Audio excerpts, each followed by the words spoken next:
When you love your life more than you love sugar, you don't need the sugar. And so we have a life coaching aspect to the method. Love your life more. And if you don't, well, let's figure out where we can love your life more so the sugar can be optional. The sugar isn't the vacation you needed, the relief from the debt.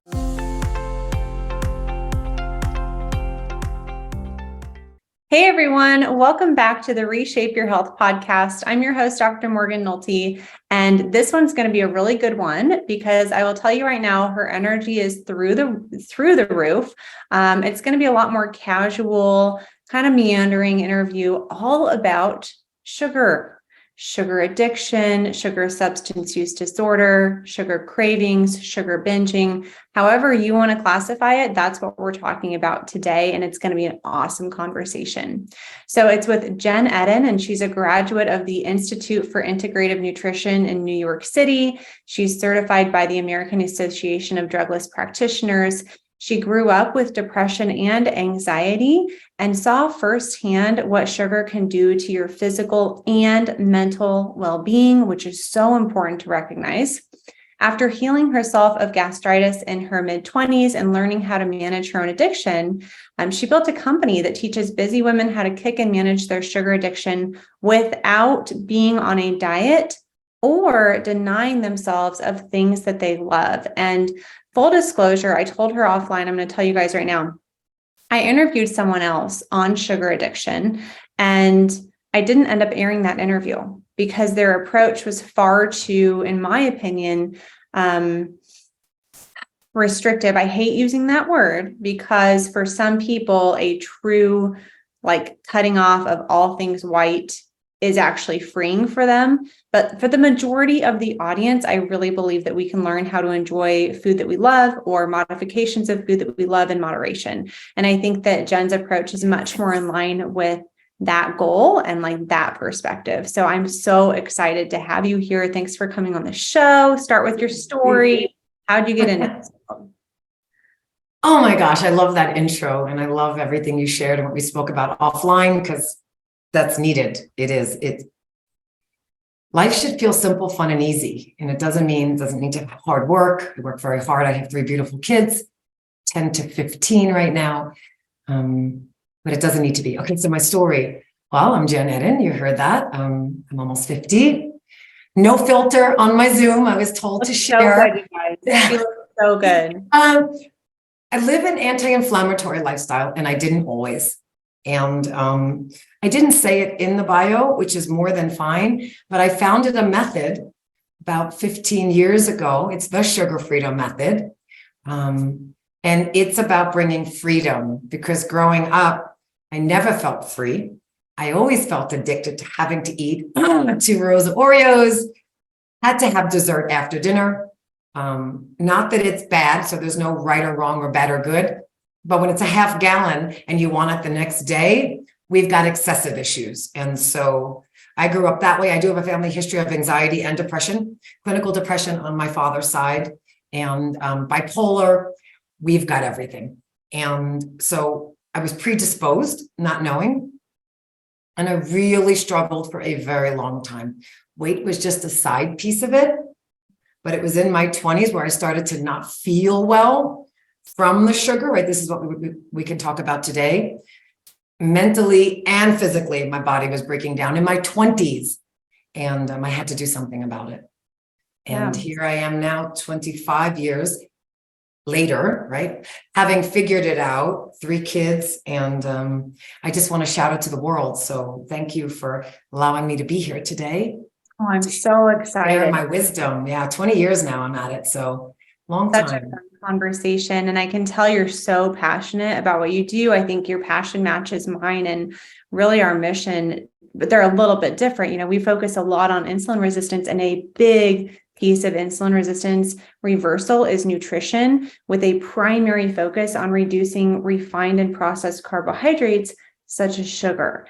And I think a lot of people don't want to admit that sugar is, for most people, a potentially addictive substance.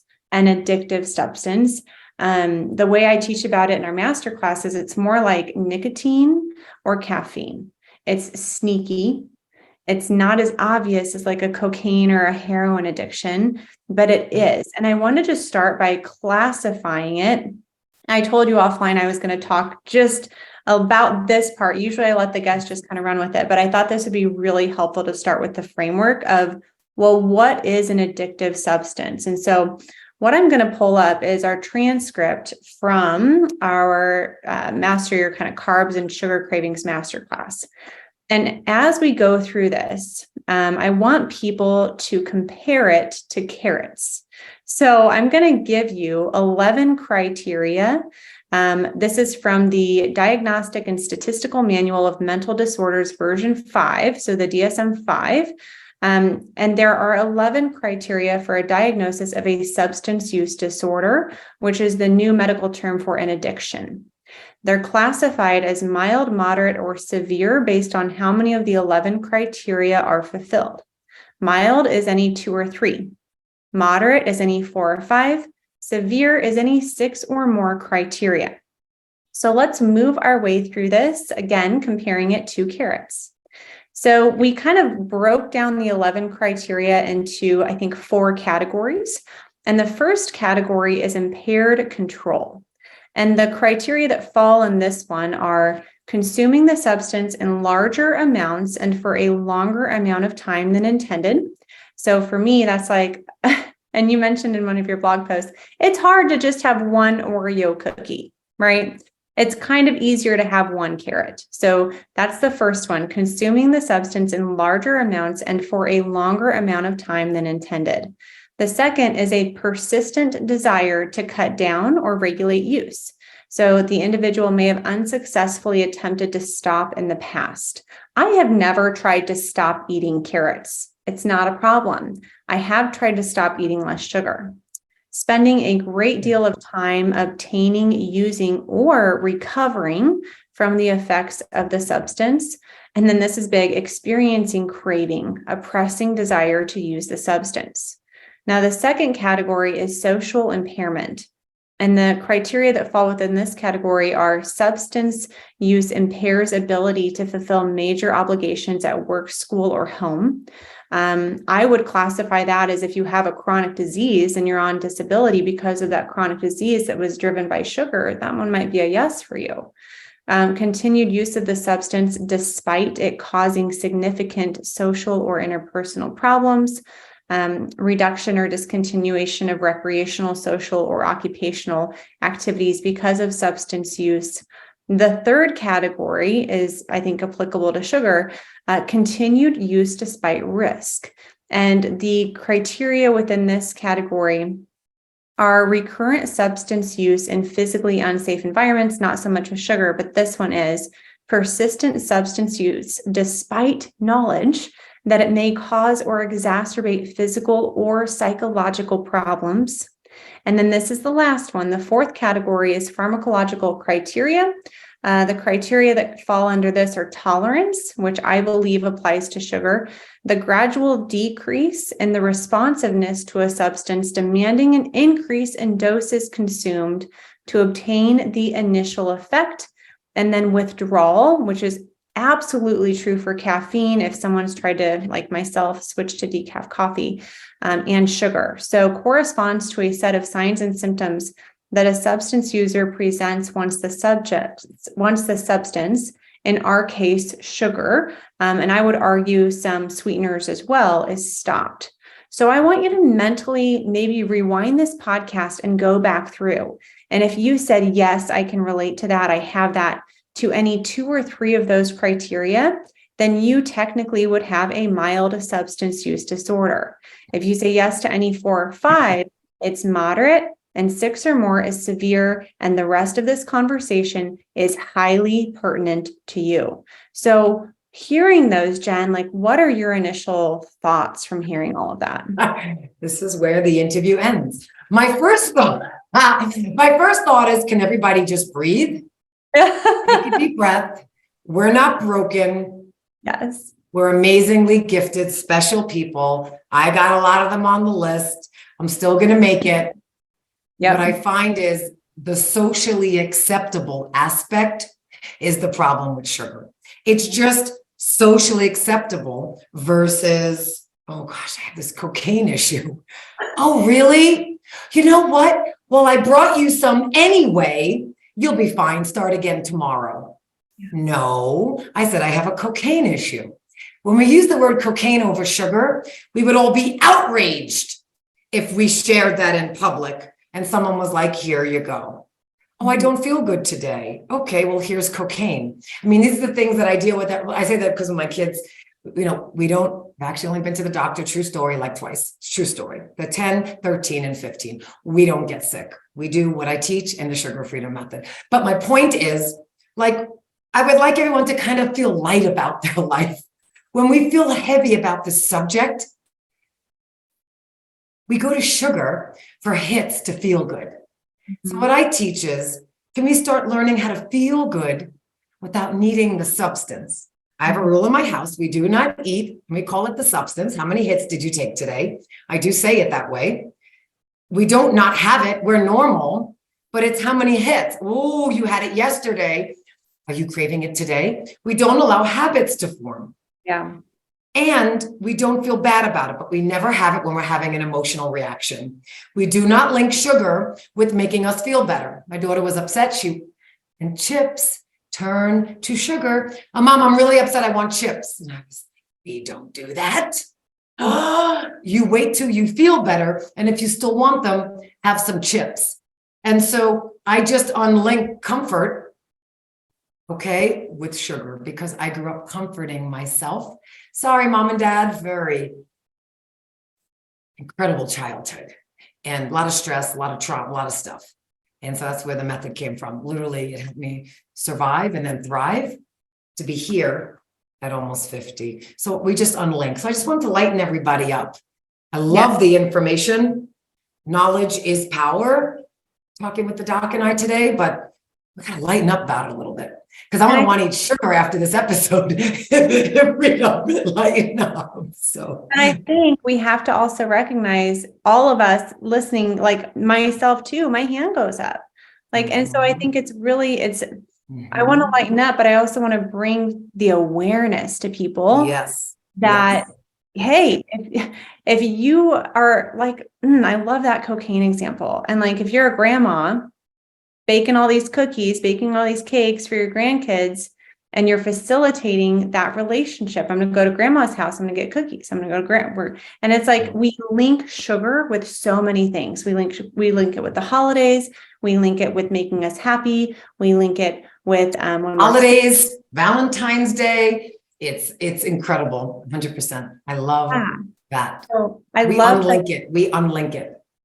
I think that's so good. And it's harder. I think it's easier said than done. Specifically, I want to talk about sweets after dinner, because we always grew up with dessert after dinner. And that is still a really hard habit for me to break. Obviously, I have replaced it with healthier sweets. It's not like I'm having dessert every night. I don't do it every night. But what do you recommend for that? Oh, yeah. We get you not to crave it. So when we're done with this, let's have a full combo. But I'm all about not that you're white knuckling it or anyone listening. No. The white knuckling thing doesn't work. And the replacement is great until I blew a gasket today with a client or a kid or a grandkid, or God forbid someone we know was diagnosed with something. And, the blueberries at night, please make them organic because they're sprayed with stuff. The blueberries you ate that night are like a screw it. And I'm just going to go into the ice cream, the wine, a beer for those who like beer, no judgment. I like beer. And we're going to just go for the heavy lifters, right? The ones that give us bigger dopamine hits. So I always say, well, number one, it's emotional at night. And it also can be habitual, just something we're used to. And the third one is your blood sugar has been swinging all day. And now you're tired of saying no, and you're just like, I'm going to have it. And so we address all of them. But I'd say the biggest one, I like what you said, is start by replacing it. If I want something at night and you make it sugary, think of sugar or something white. It's highly refined. I'm a biochemist by nature. And so I think in terms of I'm a biochemist. And so it's going to turn to the energy you're eating. It's going to turn to sugar. If it's not sugar already, very quickly go into your bloodstream. And if you're not using it, and with all due respect, is sitting on a couch, it's going to store as fat. Fat isn't bad. Fat is there as storage. The problem is if we keep doing it, we have too much energy stored in our hips, butt, and thighs. So have it during the day. Have something at night that your body doesn't really want to store. I'm drinking it right now, like a cup of tea. It's giving you a hit, so to speak. You're doing something for those who need something with their hand, or even some blueberries, fine. It's fructose, but I'm not judging. Better than a Snickers bar or ice cream. But just think about the things we're doing as energy, not calories. Don't eat, more than 1,500 calories. Calories, kcal, in biochemistry is just energy. So you don't want to store it. So I say, Jen, what would do the least amount of damage that you want to have something tonight? What has the least amount of energy in it that your body won't want to store, right? And so I come from an energy perspective, and that helps people because they're not like, oh, I shouldn't have that. I'm not going to use it tonight. I'm sitting on a couch. Okay, so that's number one. Yeah. Well, I was just going to say, one of our members came up with this saying, like, fuel your body, don't feed the flesh. And I think that, like, if that's a really interesting saying, like, check it, check yourself. Where is it? Physical hunger, or is it emotional hunger? Is it habitual? I want to dig into that whole thing. Like, we get you to not crave it in the first place. So, that's my job. That's guaranteed if you hang out with us. You don't crave it. Sugar cravings are an imbalance. They're an imbalance somewhere in the mind, body, spirit. Now, I've got a whole, it's just here because I was talking to a client about it. I mean, it's a portal, but I'm a product of the 70s. It's a book. It's a portal in writing. I'll tell you how long it took us to do all this. But my point is, you go through each step: gut health, emotional stuff. Say it, narcissism and other things that drain people that we love, that might drain us energetically, cause us cravings. Gut health, your sleep. Chemicals cause cravings, module 2 of the sugar freedom method. You're eating chemicals, they will cause cravings. And so when you put your body back in balance, step by step by step, you will not crave at night. That is my guarantee. And if that's the case, well, you ain't doing something that I'm saying. And you better hit me up for a call, because it's so wonderful to not experience them. And it can happen. They don't stay away forever because we're real beings. But I am cravings free, knock on wood, at the moment. 2 weeks ago, I was like, oh, I like snacks. And then I talk about eating anti-inflammation snacks. Right. And so, but you absolutely can be. I just want people to see sugar cravings, wicked sugar cravings, as an imbalance somewhere, and be an investigator versus what we're taught through all the marketing out there. Oh, just eat something for the craving. No, I would rather stop band-aiding it and just get to the root. Yeah. And so we teach that, getting to the root. Talk about the chemicals too, because I think a lot of people trying to improve their health might go to like diet food. And I think that sometimes certain ones may act as a bridge, like a good, better, best model. Obviously whole food is the best, but will you talk a little bit about the chemicals and how we talk a lot about how sugar begets sugar, or sweet things beget sweet things. But I think chemicals, like you said, also can drive sugar cravings. So why is that? That's such a great question. I'm just thinking of like what wouldn't be too technical. Look, it's okay if it's technical. Well, chemicals cause a disruption of our hormones. Okay. And our hormones, well, they regulate everything. For anyone who's been through perimenopause, menopause, for me, birthing 3 kids naturally, you actually, true story, feel psychotic. Okay. When your chemicals are out. I mean, it's true. I feel for us. Like postpartum depression is real. That's for another day. But it's not that we're depressed. Our chemicals are out of whack, and we've just birthed a living being out of our gorgeous bodies. And so chemicals disrupt the flora and the microbiome. Okay. And the microbiome is where 80+% of our immune system lives. And the beautiful hormone serotonin. Okay. Serotonin is the feel good And I have no judgment on antidepressants. My family, my mother and father had been on them most of my life. Okay. And so I just know that's band-aiding it. When you fix your gut and many other things in your life, you naturally would produce serotonin, the feel-good hormone. Okay. And so when that is an imbalance and the chemicals are just wreaking havoc on your hormones, you can't think straight. You want more of the substance. And when I say chemicals, I mean, if you can't read it, it's a chemical. People say, well, what does that mean? Well, what is sucralose? Does that come from nature? Does that come from God? I tell people to eat as many one ingredient foods as possible. That's called chicken. That means the ingredients are just chicken, not chicken and fillers and sodium chloride nitrate this and bisodium potassimate this. And why do they put propylene glycol in baking products? I don't know, because my son just turned 15 and I always make things from scratch. And I'm like, I'm going to just be that mom. Not bad or good, more mainstream. I'm going to go buy some Betty Crocker. True story. He turned 15 recently. And I read it because I never buy that stuff. And I was like, what? Propylene glycol. I came home. I told him I loved him and that I was going to Betty Crocker him. But I decided that my daughters, because I have 2 daughters and a son, we're just going to do it from scratch. And I bought the frosting. I was like, we're just going to be normal with the frosting, and more mainstream, I should say, not normal. And we ate it. And I had some. True story. It's got to be 15 years, 20 that I've touched a Betty Crocker product. Not knocking Betty. However, please note that Betty Crocker is not the same as Simple Mills, okay, for what you're spreading on your kids, your grandkids, on your own cakes. I ate it, and I'm glad we're talking about this. And it was a light switch for me.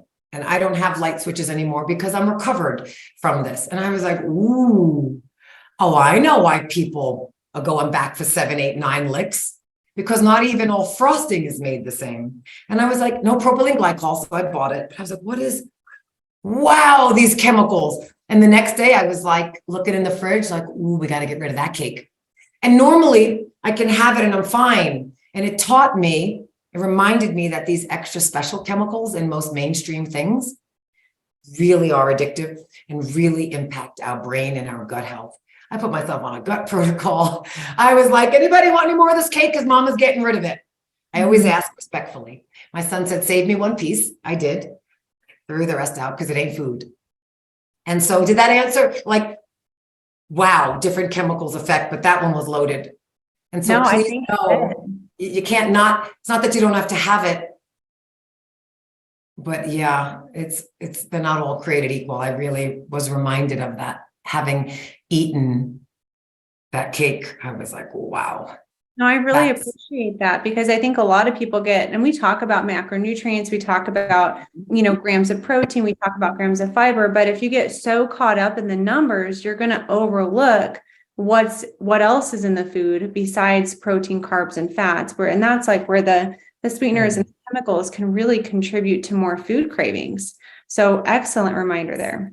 Yes, absolutely. Yeah. Absolutely. I have a question on, I think everyone can relate to this. Like, you had the birthday party, maybe it's a wedding, maybe it's, Halloween. I saw a blog post where you like save 5 pieces of candy, get rid of the rest.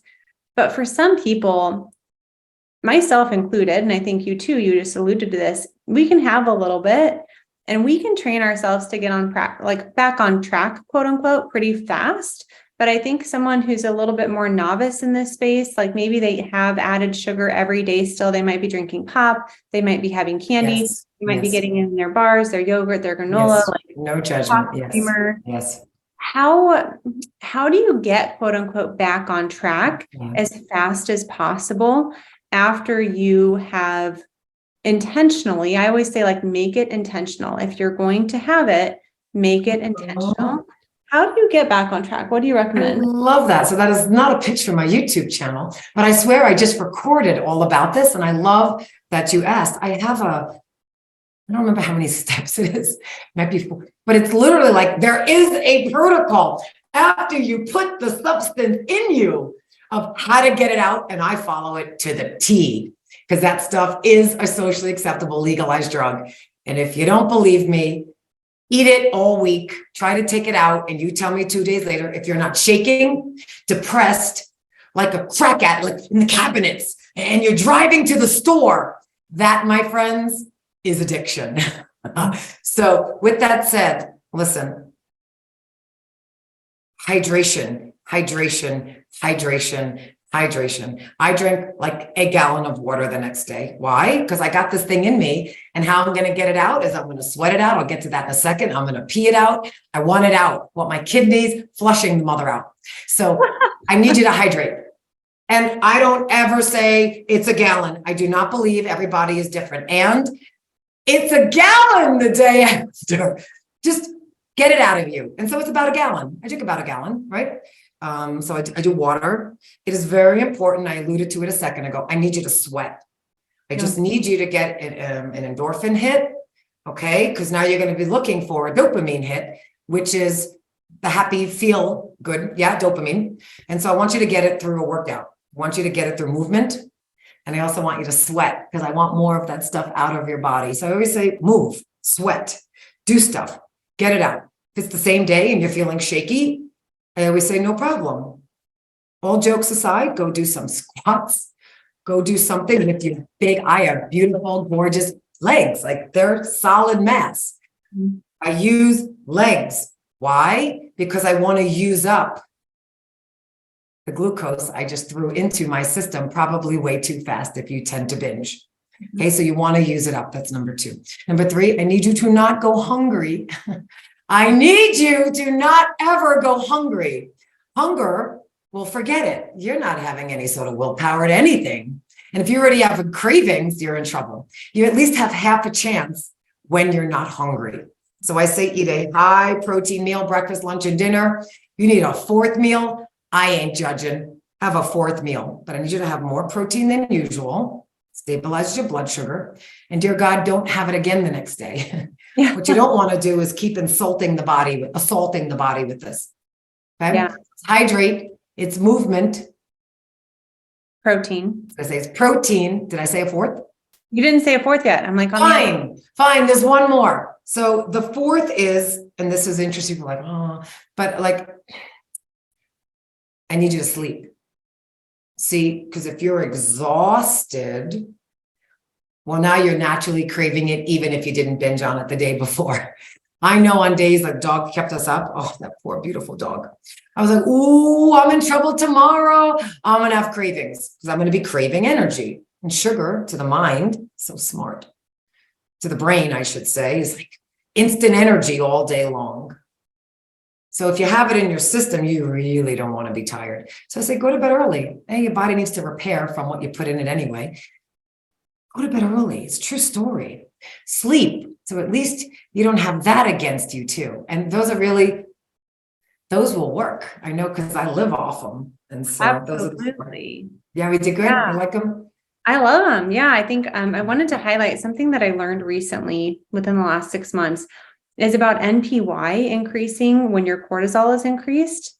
Mm-hmm. Have you looked into that or heard? Okay, so NPY is, I believe it's one of the hormones that increases when cortisol increases. So with stress, so stress eating specifically for sugary, carby foods. No one goes like, oh, I'm so stressed out. I want to go have some broccoli and some chicken. Like they're like, I want to go eat like the bag of chips, kind of like your daughter said. And one of the reasons is because of that direct relationship between cortisol and NPY, which directly stimulates preferential cravings for carbohydrates. And so I wanted to talk about stress eating and some of your favorite techniques to help with that. Reduce the stress. Yeah. Let's do a podcast about that next month. Right. So there are many things I can come up with, which I will after 20 years of doing this. But my first thought is I am all about getting to the root cause of things. I always say my work, people say, well, how is your work different than the 92,000 diets, naturopaths, no judgment, nutritionists, programs I've done? I'm like, well, think of the Titanic and you've been with no judgment, rearranging deck chairs on the boat. The boat is still sinking because it hit an iceberg. Until you plug holes, my friends, you're sinking, but the chairs are nice. Did you get a new umbrella? But you didn't fix the boat. And so the sugar freedom method and our work I just want to say I have a membership coming out. It's so fun for everyone, although I know it's been mostly women for a very long time. But you get to replace the boat. Men, women, children, teenagers, grandparents, replace the boat. So work on the stress, okay? Because high cortisol is taking you out. And none of the other things that I'm going to share are going to help if you're constantly re-stressed. Okay, so work on the stress. Now, what was the question? Now that it was work on the stress. Right. Well, how do we handle stress eating? Yeah, but I think that we can ask it in a more nuanced way because I'm totally with you. I think that there's when I was in PT residency, we talked about reflection a lot and how reflection facilitates learning. And so there's reflection for action. So there's kind of things you can do before the actual moment of stress eating, which you alluded to, plug the holes in the boat. But then I think there's also things that we can do in the moment during a binge, like during an overeat. So I think we should nuance. That's beautiful. That's beautifully said. I agree. And I know you're like, oh, she didn't say drink water. And you know what the truth is? I've binged. I still have moments in my life. That was a half a bag, sister. So I talk to myself. I'll get to that one in a second. I get light about it. But really, I have a thing where I drink water, but not plain water. I squeeze in lemon and or lime. I know there's acidic things too that I'm sure change, in the body. But literally, if you change your palate mid-binge, you actually wake up and you go, oh, I don't even want that anymore. Sometimes the residual on the tongue cause you to just keep wanting it. Oh, that was a good taste, and you're retasting it. And so I'll water with lemon and or lime, and I'm like, oh, wake up. Oh, I don't actually want anymore. Because we've disrupted the pattern and changed the taste on the tongue. Okay, so that's number one. Number two, if we could lighten up, it's taken a long time. I was a very I guess we all get upset when we binge. Upset binger, stress eater. Oh, my life, I'm so upset. 3 more of these. Oh, and you're thinking negative things while you're shoving it in your mouth. Trust me, I've been there. But now I'm like, you can see it. It's like literally, that was your 3rd bowl of cereal. How we doing today, sister? And I will just start talking to myself while I'm doing it. True story. I'm a party to be around. And I'm like, what's going on? Do you need something else? And I literally just check in while I'm doing it. So listen, if you can't stop it, at least ask her what's going on. And a lot of times it's just like, wow, I'm just really tired. It's 6:00. My children are about to something. I had a really difficult day, let's say with a client or something, or I felt like I let someone down. I'm a big people pleaser. And so, you just reflect, but you don't have to stop and lighten up about it. So number 1 is change the taste. Number 2, lighten up about it. Number 3, change locations. This is a true story. You're on the couch, oh, popcorn. Trust me, I know. I tell my daughter, was that 7 handfuls? 1 piece. But change the location. Get up. You may not want it. It's locational sometimes. On the couch, in the kitchen, standing. I've been there, people. Outside the fridge, no judgment. Move. Moving can do it. Yes? Yes. There's not that many. There's things, but it's really water, talk to self, and remove yourself. I personally do have one because of how long I've been doing this, and I do consider myself an expert in the field. I actually, when I really want it, I will not have it. Yeah. I will not have it yet. I'm like, do you really want it? And so I do the pause. And I'm just like, you'll be fine. You're not going to die if you wait 5 minutes. Let's see if you really want it. Because it's going to do a little damage in the body, sister, because you really want those cookies. And I say it that way. And I go, And in 5 minutes, if I still want it, I eat it. Yep. I just enjoy it. And I do a better version of the garbage that's out there. A better brownie, a better bowl of cereal, a better thing of chips and popcorn. And we can talk about those but better versions of, come on, I'm a person too. I got 3 kids and, come on. Let's talk about those better versions. Yeah, I want to hear about those. Okay, let's do it. So better versions, your oil is going to make or break you, my friends. Okay. And you really got to watch the oil. Avocado oil, coconut oil, okay, are your best bets. And it's delicious. in your baked goods. Okay. On my chips and my popcorn. Lesser Evil is a brand I really do like. Jackson's Honest. I love that the word honest is in there. And you know what? They're pretty dang honest. I like their sweet potato chips. Yeah. Like I'm mindful of the brands. I'll say 7 Sundays, but if you live in Flagstaff, Arizona, and you eat all my cereal, I'm going to be upset. Because when I lived in New York and I was live on television, I did a lot of stuff on News 12 in New York, and I had a lot of local clients, and I would say something and I would go to the store and I'm like, can't get my favorite sunflower butter because all my clients bought it. But I'm going to assume no one's going to do that, and I will shop online. But there's better versions of, I love, Once Again brand peanut butter. I don't love peanut butter, but my kids do. On a sunflower butter, I love, and it's in glass. And it's like these things matter. And so those are my favorite brands for the moment, off the top of my head, you know.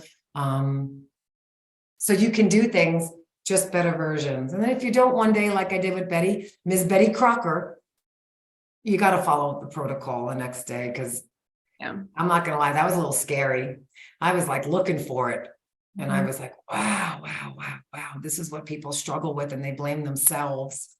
And I know not to blame myself, because A, I never eat it. B, I'm always mostly in control. And I was not in control. My brain was hijacked by those really chemicals in Ms. Betty. So please don't blame yourself. Please get an education from the two of us or wherever, other trusted sources. But not all, we can talk about it too, not all sugars created equal. I would love to talk about that as well. Not all sugars created equal, okay? Different sugars impact people differently. I can only say what works for me and what I've noticed in my children, right? I can't talk for everyone, but feel free to experiment. Certain things, I'm like a crack addict, and certain things I'm not. So will you elaborate on that? Because we talk a lot about sugar. In the program, we talk about like glucose versus fructose and how they're metabolized differently, and they have a different hedonic reward on the brain. And like fructose, a much higher hedonic reward, or like a satisfaction or craving than glucose. And that's the first thing I thought of. But I was wondering if there's anything else in there that you have on like the different kinds of sugar. I love how fancy. I love it. And how it's always the biochemistry. I love it. Let's geek out. So, so the things that are not man-made, the things that are man-made, so like these sucraloses and these things that they market to us that bypass the bloodstream, right? Oh, it doesn't affect you as a diabetic. Right there, 72 red flags, okay? Because if it's bypassing the body, it's bypassing everything. It's going right to your hips, my friends. Because it's like, I don't know what that thing is. We better store it. That's a true story, okay? And so if it's bypassing anything, you really should be alarmed.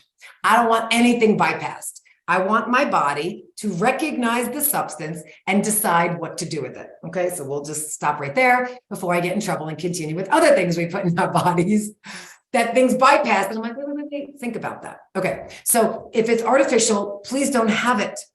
The word artificial in itself should scare you. It scares me. Okay, that's number one. Number two, coconut sugar, maple syrup, molasses, cane sugar, brown sugar. There's over 100+ names. I know that they're all very similar. And I will say, because they are sugar, okay? Don't let people paleo you. Oh, it's paleo, you're fine. I'm like, that's not fine. That's gonna mess me up tomorrow. That's got 24 grams of sugar.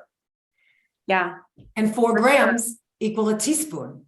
Yep. So I'll do the math for you. 4 into, what did I say, 24 is 6 teaspoons. I used to do a lot of stuff in schools. Yes, I'd be like, you can eat it. Let me show you how many it is. And I'm 1, 2. So please, from a simplistic standpoint, if it's got 6 to 10 teaspoons of sugar, I don't care how good they say it is. I ain't putting 6 to 10 teaspoons of anything in me. Mm-hmm. No. So keep that in mind. But I will say, maple syrup for me, the good stuff. I'm from, Vermont. We've got houses in Vermont, like pure dark maple syrup. I can have some. I make these black bean brownies with it. They don't freak my system out. Do I eat 70 of them? No, I can eat 2. It's black beans, some coconut oil. It's Maple syrup, I do use, but it doesn't impact me the same. And I love that we used to watch it in Vermont. It comes from a tree. Yes. Yep. Okay. But it's still sugar. Coconut sugar has a less of an impact also. Cane sugar for me is like not so good. Highly processed, mostly genetically modified if it's not organic. And never, ever do I eat these neurotoxins, also known as sucralose and artificial sweeteners. But I would love for people to want to experiment. Okay, I will do a little add-on asterisk. Stevia. Yeah, tell me about that, because that is my go-to, but I still try to treat it like sugar. And it's like stevia is causing you cravings at night, sister. So stevia, yeah, people can decide. I do not have stevia. I do not find any of those sugar alcohols. they're erythritol. Yep, They absolutely mess. Stevia is another slippery slope. I don't judge it. Is it better than cane sugar? Yeah, anything's better than cane sugar or high fructose corn syrup. I have my ladder of what's acceptable. It's better, but I find it causes cravings unless someone has your beautiful control. They're going to have a day or a week where they're away or something else. And because that stuff is sitting in them, they're just going to eat other things because they've never learned to experience cravings free. Yeah. And so I don't knock it. I do not. But for me, it really messes with me. I am not good on that or maltitols. To me, it's almost similar to cane sugar. Monk fruit, I think. And monk fruit messes with me. Yeah, it makes me want more. So again, it's that good, better, best. It's like, I'm going to have monk fruit or sugar over sugar, but I'm still going to treat it like sugar. And like, in the sense that I want to have it in small amounts in moderation and not, that's the thing that I think I'm still working towards is that habitual use of it. And really monitoring that, like, is this a habit I want to continue? And if it is, fine, I'll own that. But if it's not, like, let's work away from that. And I think that's kind of where I'm at, is I'm between that better and best phase of like, specifically with the stevia drops. I really don't use a lot of them, but I think that it's really important for people to understand, just like you said, like, okay, that's causing the sugar cravings at night. Like, absolutely. I wanted to talk a little bit more specifically, because we did offline and then you brought it up, the word love, because you said it in regards to something that you loved. I can't remember what it was. It wasn't even something sugary. Pizza. Was it? No, it was sunflower butter. Oh, maybe. You're like, I like it. I don't love it. Oh, did I say I love it? Maybe I love it. And it just reminded me to talk about that, because that's something you mentioned offline, is when I told you, I used to love my coffee. And you're like, how much are we attributing emotions, 100%. the emotion of love with food? So let's talk about that next. It's so wonderful. Yeah, well, and also I just want to say the foundation of all the work I do, and it sounds very similar. For me, it's about non-judgment. For me, it's always about just being observing and inquisitive. And so I always say, I like your carrot example. You know, when someone says, oh gosh, I love my morning coffee, and and they smile too. I love my glass of wine at 5 o'clock. I love, my chips at 3. It's no problem. It's no problem. It's only a problem if you want it to be a problem. It's a problem, then come get help. If it ain't a problem, God bless you. Love your life. And when you go, you go. And it's really how I live my life. And when we have an emotion on something, there's usually an attachment. There's some sort of, no, I love my children. So I'm not talking about with, these beautiful kids we birthed, or, I love my husband. But when we're talking about food, I always say, you should just look at that. Do you love broccoli? I don't love broccoli. I eat it. It's pretty good. It goes down. I like avocado. I like them. I eat them every day. I eat a whole avocado every day. True story. Sometimes an avocado and a half just stabilizes me, but I don't love it. I like how it makes me feel in the body. So when you're using love for a food, we just need to take a look at it and just observe it and decide, is it okay to love it? And is it hurting us, that substance? And like, what do we want to do about it? That's all. And so, yeah, the love. I actually don't love sunflower butter, and it's like, oh, I love peanut butter. I don't need it anymore because I know I have a food sensitivity to it. I could eat the whole jar and my hands always hurt the next day. So I love peanut butter though. When you said it, I was like, oh, it's peanut butter, sister. It's not sunflower. Uh, I tolerate sunflower butter. I had some today. uh-huh. Before our interview, I was like, oh, I want some more fat. And so I buy a sunflower butter. I happen to be more than fine with these flat Lundberg brown rice things. They're brown rice. There's nothing but that and sea salt. And I don't love them.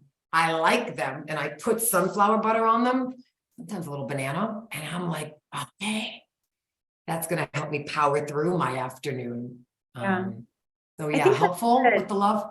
super helpful. I think what's a couple of themes that have come up that I really appreciate. First of all, non-judgment. Second of all, it's not your fault. Like we have to, because the reason that's so important from the emotional eating cycle, if we talk about this, there's the cue.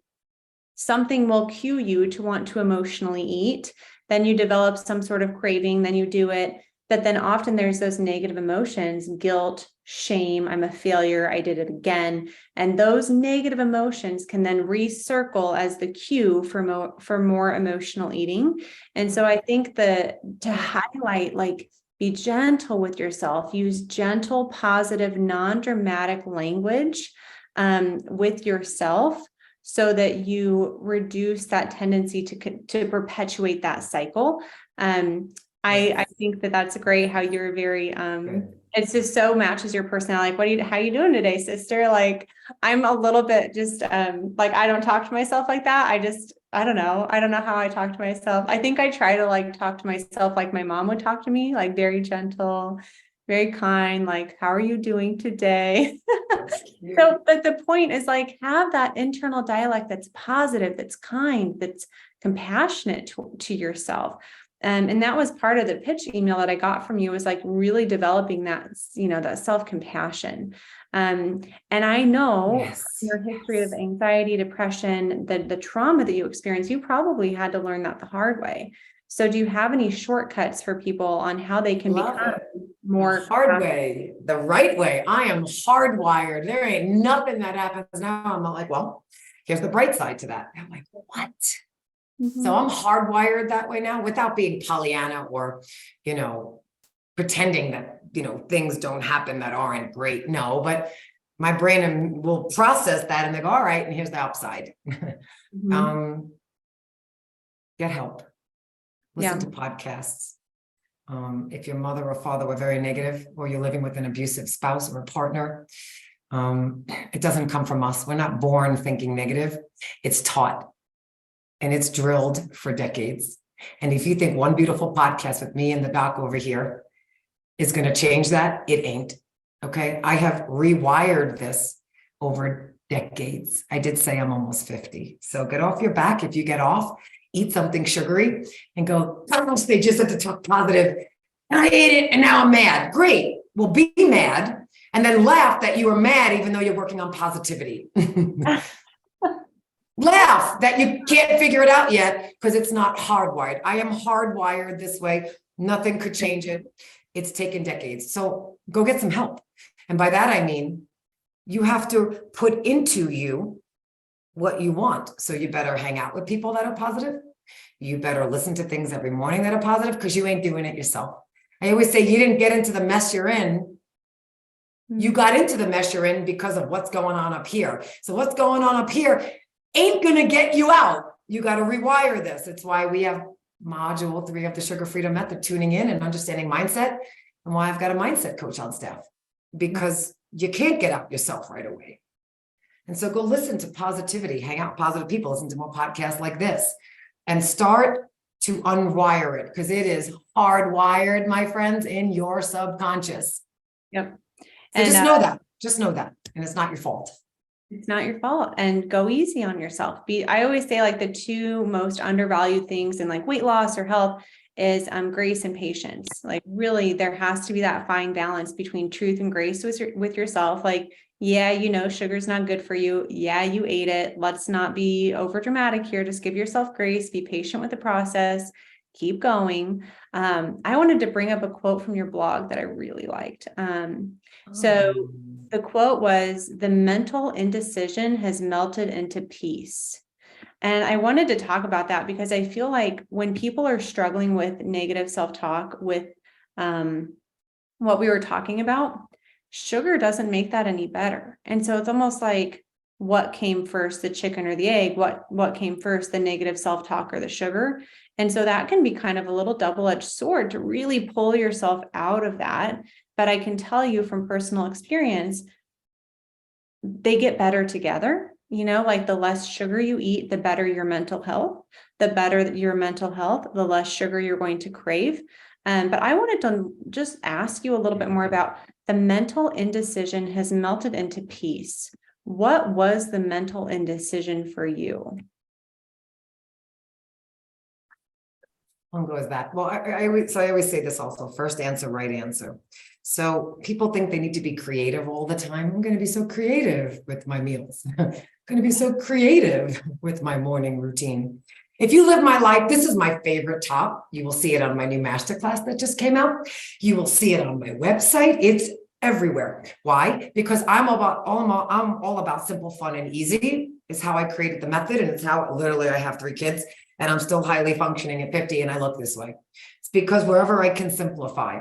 So I have a routine I love in the morning. I have mental decision. When I go out to eat, sky's the limit. I am eating those pickled fries. It's so good.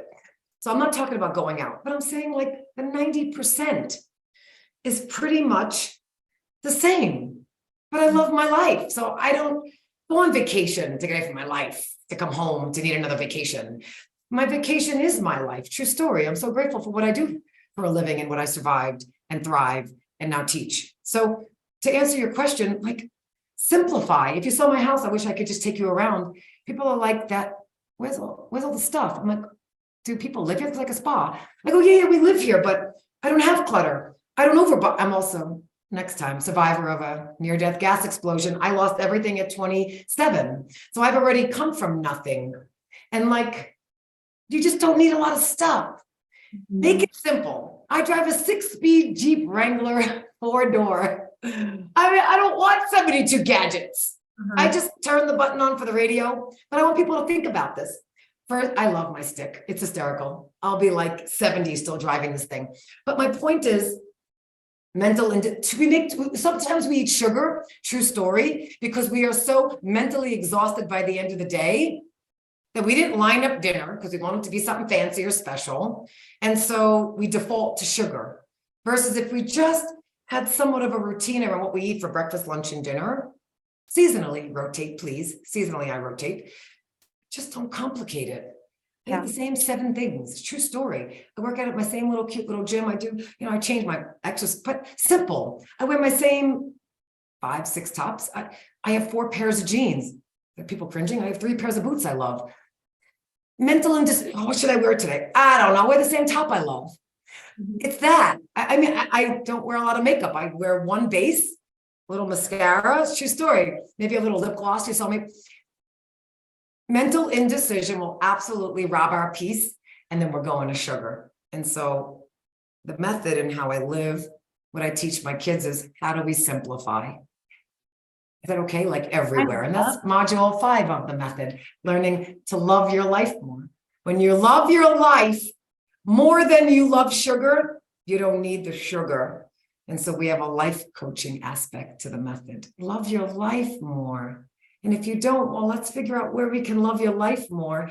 So the sugar can be optional. The sugar isn't the vacation you needed. The relief from the debt, the relief from the day. Yeah. So thank you for asking. Did I answer the question? I went off. Yeah, totally. It really reminds me of my time in home care, geriatric physical therapy, because I would see a lot of people in assisted living facilities. Your life, I mean, God willing, everyone can stay in their home and age peacefully and have that support, but some people need more care than that. And so I saw so many people have to go from a house full of stuff to like 1, maybe 2 rooms. And so if you come to my house, it's very similar. It's very bare because I want to be in a beautiful space, but I don't feel like I need a lot of stuff for it to be beautiful. And I know how, I don't know, 60, 70 years from now, my kids aren't going to want all that stuff. Like, I don't want to, the simpler that you can live, just like you said, the less things you have to think about. Your Yes. life is easier. And when your life is easier, you have less stress. And when you have less stress, you have less cortisol. And when you have less cortisol, you have less NPY. And when you have that, you have less sugar. Cravings. That's right. There is I always say cluttered house, cluttered car equals cluttered mind. And so you want to feel less cluttered. Yeah, you could sing Kumbaya and meditate all day. But if you're sitting in, and I grew up in clutter, as you can guess, I'm not, and all these things, you can't even think straight. Yeah. And so you'd be surprised, you can't think straight. Coaching a client once, and you're totally right. Her kitchen was always a mess. She never wanted to cook. And she wanted to focus on all these other things. And I'm like, girl, go clean your kitchen. Figure out a system to keep your home clean so that you don't feel like you need to escape and go to fast food every day. Because you don't want to increase the mess that's already in your kitchen. So I think, this was such a fun, broad, but I feel like it was also very tactical in places for people. And I think you're obviously an expert. I think the people that overcome something on their own make the best coaches, make the best experts, because you've lived that personal experience. So is there anything else that you really wanted to share today before we wrapped up? Life is short, and keeping it as positive as possible. A dear friend, my best friend from college, his brother, well, and then not well within a 2-month period, not here. And so life is short. The present really is the present, is a present. And we forget that. We take it for granted, myself included. And this beautiful soul is now, for those who believe in heaven or with the angels, reincarnation, whatever you believe in. And smile on our face. Today is a day, tomorrow is a new day. And I thank God for the day, to do something good with my life. And so, it's just the present is a present, even to the fact that I get to be on this podcast. We get to teach people this, and I got to meet you. And we talked about a lot of amazing things and really tactical. So please, I always say, if you feel a little bit overwhelmed, it's okay. I always say, after 20 years of coaching, take one nugget, I call them golden, one golden nugget, and implement it for the month, and your life will change. And that's it. One for 1 month, and your life will change. And then come back and listen to us again, because we were fabulous, and then take another nugget, but one at a time. Yep. So that's it. 100%. I'm so glad that I had you on the show. Where can people learn more about you? Oh, well, it's perfect. We've been talking about simple. So I'm literally that simple. It is Jenn Edden on Instagram, on Facebook. My website is jennedden.com, jecoaching.com. I'm everywhere as Jenn Edden. You can sign up for a complimentary copy of my book that's been out a while. If you're on the podcast, you can message me on Facebook. I'm very personable. Ask me a question and join my community. But yeah, I'm everywhere that way. LinkedIn, same, Jenn Edden. And so please find me. I'd love to connect. Yes. I'll link up the website in the show notes for this. And again, thank you for your energy. I think that you totally embody what you teach. You can always tell the people that walk, that really walk the talk, and you do that. And I just wanted to acknowledge you for that, acknowledge you for the hurdles that you've that you've overcome, enjoy. And it was just a great conversation. Thanks. Same.